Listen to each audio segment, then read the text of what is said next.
Hey guys, welcome back to my channel. I am here to do what I promised 2 weeks ago and talk all about baby number 5. I had hoped to have time to sit down with John to film this, but there just isn't time right now. So I will share and I'll ask him if there's anything else he wants me to share, but I think I'll cover all of the bases.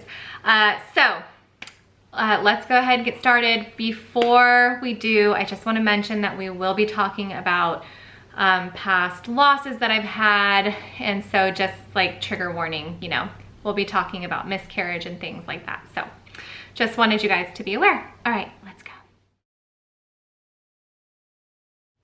All right, so where to begin? Currently, when you guys see this video, I will be on my way to 18 weeks. And so I guess I'll just call this my like midway check-in because I didn't film like a first trimester recap, and I'm like, I don't know, a few weeks into the second, so I probably won't film a second, I don't know. We're about 18 weeks and I'm gonna call it midpoint check-in. So I will catch you up to speed on when we found out about this pregnancy, kind of like mixed emotions we've had from, you know, additional circumstances, and I guess just moving forward. So first things first, this little baby is our third rainbow baby. I have had losses between other pregnancies. The first one was over 10 years ago, and the way that I handled that was just to like grin and bear it, kind of. That one in particular, and I haven't shared this story in full before, and so I'll just kind of like gloss over it quickly because that would be a whole video on its own. But my first loss was the day that John and I were in the ER, I was having a lot of bleeding with that loss. I went into the ER and, you know, they did the ultrasound, confirmed the miscarriage. And then as I was leaving the hospital, we got a phone call that my sister-in-law was upstairs in labor. And so there were so many emotions rolled up into that moment. Some relief that I got to hold a baby that day, some just like devastation. Like, you know, like an added layer of devastation that, you know, I just was now that, you know, just there were, as you can imagine, there were a lot of emotions mixed into, that the events like unfolding that way, that couple of hours, so to speak.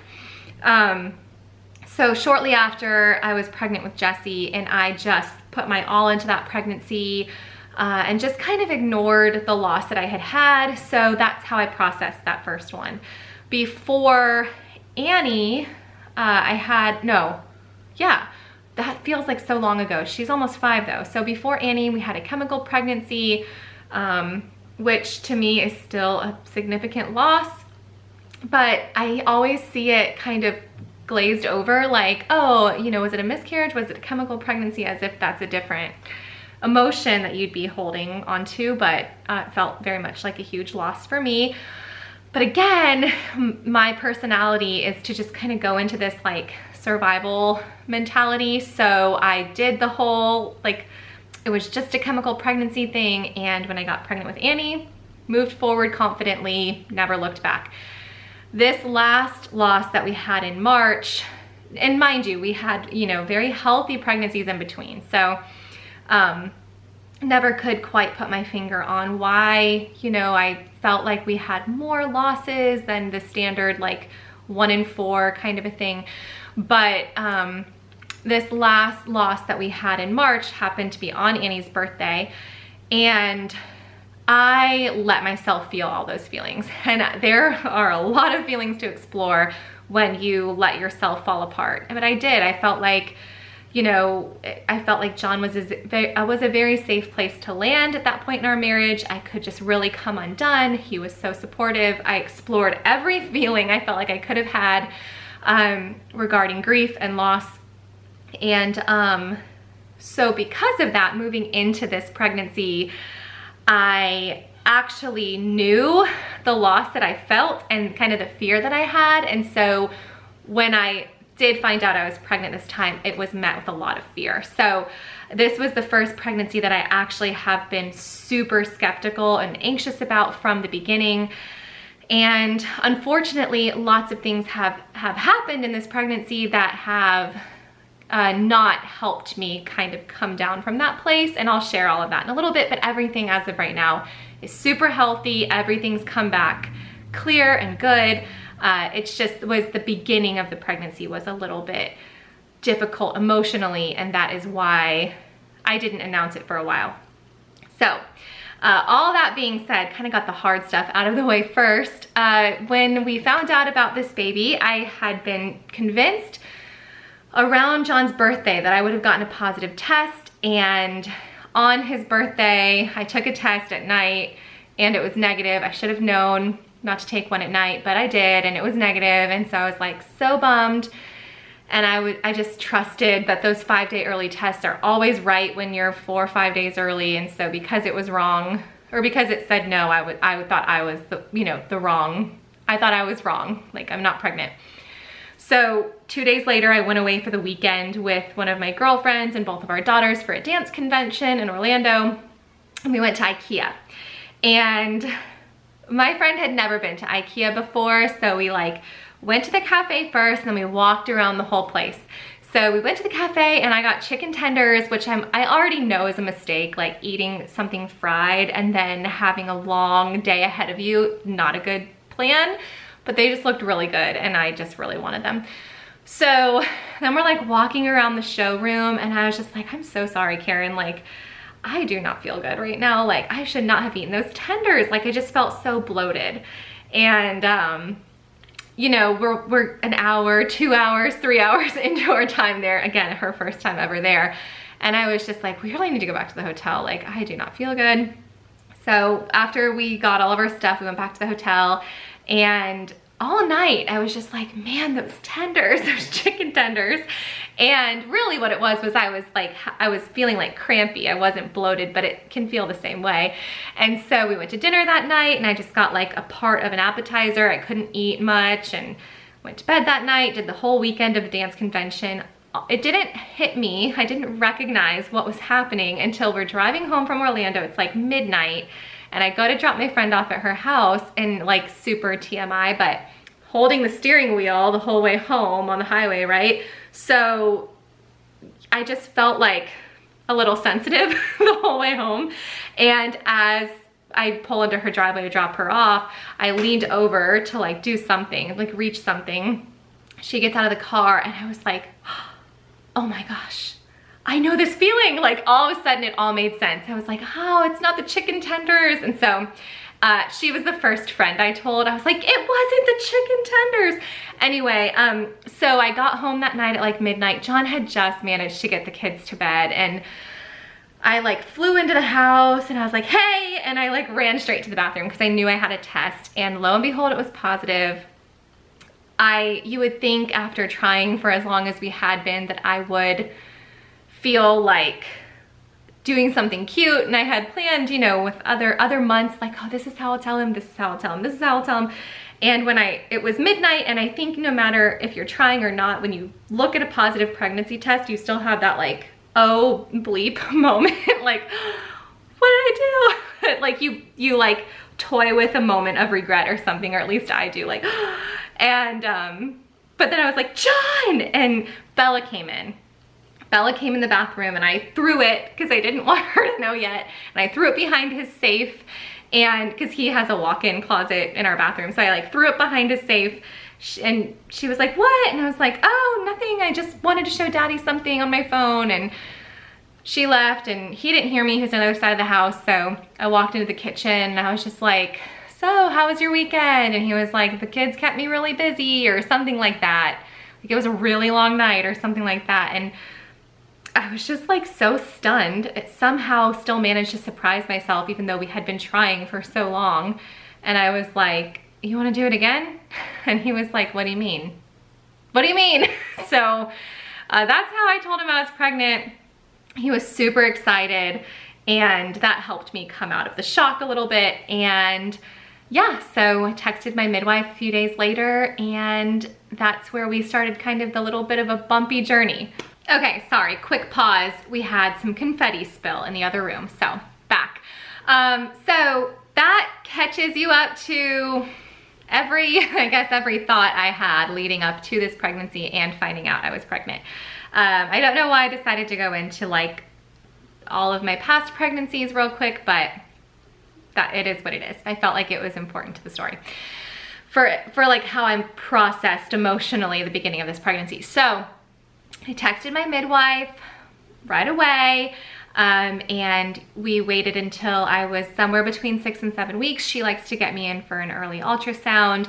She had suspected something, you know, without going into too much medical stuff, but she had a suspicion as to why I may have had other losses, and so she wanted to get me in for an ultrasound and do some blood work. So she got me in for an ultrasound right away. Everything was good. We saw a heartbeat. It was awesome. And I went in for my, I think it was like a 9 weeks appointment. And she asked me how I was feeling. I told her I was feeling way too good for being 9 weeks, and that actually my like lack of symptoms made me feel really concerned. Like with Isabella, I had hyperemesis. With my other kids, I did not, thankfully, but I was very sick with all of them, very tired with all of them, felt like a ghost the whole first trimester. This time around, I was 9 weeks at the time, still running, still on the Peloton, feeling great, still eating 3 meals a day, slight aversion to coffee, which is normal for me. That was it. So she asked me how I was feeling. I told her way too good. She was like, okay, well, sometimes that's just God's gift to you. Sometimes your intuition is telling you otherwise. So how do you feel? And this is why I love the care of a midwife, because you just feel like they're your sister. First of all, midwifery appointments, at least where I am, are at least an hour long. So you have an entire hour just to process every thought, feeling, emotion, everything with your midwife. And also there's some education that goes on in that time as well. And she asked me what I thought. I said I was concerned. And so without trying to downplay it or anything, she was like, okay, do you want me to check your progesterone and HCG? And I said, yes. She took my blood. 3 days later, got the results. She called me, it's like on a Saturday, and she said, it's within normal range, it's low end of normal. At that point, according to her charts, it should have been, you know, between 14 and 79 points. And it was at like 14.4. She was like, it's low end of normal, but it's within normal range. So take it or leave it. Let me know if you want to do another draw. So 3 days later, I texted her and I was like, I'm really not comfortable with that. Again, I was away at another dance convention. John was with me on that convention. And I just kept telling him like, I just don't like that feeling of being that low end of normal. And he was like, no, I'm sure it's fine. Like just trying to help me not get in my head. He's seen me get in my head for our entire marriage. And I was like, yeah, you're totally right. You're totally right. I get kind of embarrassed when I'm nervous about something. So I didn't say anything. I got home from that dance convention and that night I texted her. I was like, I'm not okay with this. So she saw me the next day, took my blood levels again, got them back within 2 days. And sure enough, they had dropped I think they were at like 9 or 10. So they had dropped another 4 or 5 points. So if I was supposed to be at 14 in this 1 week, by the next week it should have been higher, and instead it had gone significantly lower to where, you know, other midwives that she had consulted were, and she didn't tell me this till I asked later on, essentially like, this is not gonna be a viable pregnancy. So she still got me on progesterone, as always with consent. Is this what you want? I was like, yes, this is what I want. Got me on progesterone, and I was just a nervous wreck. And she took my levels again a few days later, and they had bounced right back up being on the supplement. So then I got another ultrasound, still saw a flicker of a heartbeat. We both cried right here at my house. And everything, you know, medically seemed fine, and I was just still very anxious. unfortunately, when those blood results came back, my HCG still should have been rising, and it stayed almost exactly the same to the single digits, like, which was very weird. And so she was saying could have been a lab error, could be leveling off already, and all I heard was there's still a problem, you know? So that's just kind of how I am. So I felt the first 12 weeks of this pregnancy very disconnected from this pregnancy, because that's just my personality, is to like prepare for the worst. It's never a super hopeful when it comes down to things like this, especially just pregnancy loss, having a history of it. I like to cushion the fall, so to speak. And so I felt very disconnected from the pregnancy. She did want me to do the NIPT testing just to make sure the HCG had nothing to do with that, and everything, the NIPT testing, as well as the, I think it's called the NT, neural tube or something test at 15 weeks, everything's come back perfectly fine.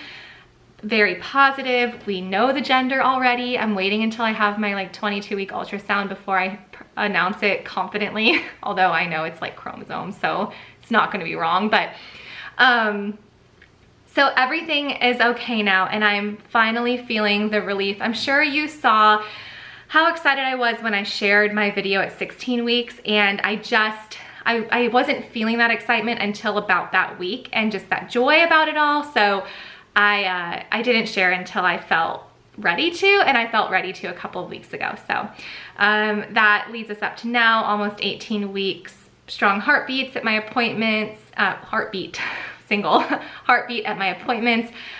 My midwife told me I could come off the progesterone at 14 weeks or whenever I was ready. I finally fell asleep before I took my dose one night, and nothing bad happened the next day, and so I was like, okay, I'm ready. But emotionally, that was really hard for me, because I definitely think that the progesterone saved this pregnancy, and possibly in the past could have been very, very beneficial as well, knowing what I know now about my body, having explored a lot of things with this new midwife that I started seeing back before our last loss. She has just really sat with me and walked me through a lot, and helped me change my diet for things that may have to do with hormone levels, and I really think that's made the world of a difference in my physical health and just hormonal stuff. And so her knowing you know, to run these labs, and her knowing kind of at what point I was going to need help, I just really think made me nervous. You know, I trust her when it was time to come off of it, but I also was like really gripping tight to that progesterone, because I've never needed that kind of help in a pregnancy, and so I just didn't know when it was going to be time to let it go either. But so far so good. Everything's good. I'm feeling little flutters here and there, which is so sweet.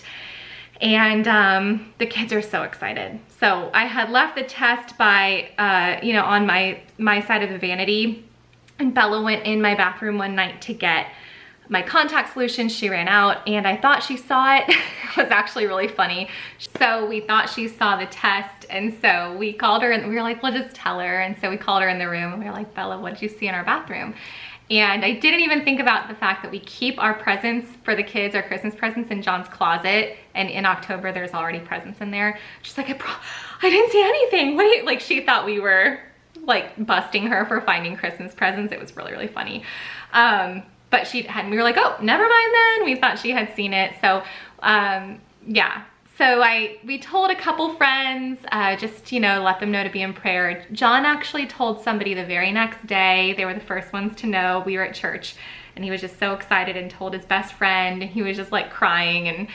And so then I was like, well, now I have to tell, you know, his wife, my best friend, because he can't know and she wouldn't know. And so I told her, and then I have two friends who are like my like really good girlfriends. So now that I had told one, I'm like, well, now I have to tell the other. So that's the trickle down. Everyone found out shortly after.